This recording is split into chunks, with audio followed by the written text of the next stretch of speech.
नमस्कार. तब्येत बरी नाही म्हणून ऑफिसला सुट्टी मारण्याचा विचार, पण आपले रोजचे कामं तर करावेच लागणार. म्हणून आज मुलांच्या डब्यासाठी अशी टम्म फुगलेली पुरणपोळी केली. त्यानंतर दुपारच्या जेवणासाठी सुकी वांग्याची भाजी बनवत आहे, ज्यामध्ये मी टोमॅटो, लाल मिरची पावडर आणि चिकन मसाला ॲड करून थोडीशी शेंगदाण्याचा कूट जो आहे तो ॲड केलेला आहे आणि छान अशी सुकी भाजी बनवलेली आहे वांग्याची. तसेच काही पोळ्या उरलेल्या, त्यामुळे पोळ्याचा कुस्कारा बनवला,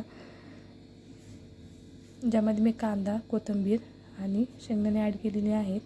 सर्वांच्या पोळ्या ज्या आहेत त्या तयार करून घेतलेल्या आहेत. कपडेही धुवून झालेत.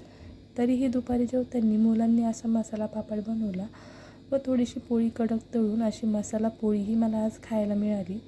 व्हिडिओ आवडला तर लाईक करायला विसरू नका. धन्यवाद.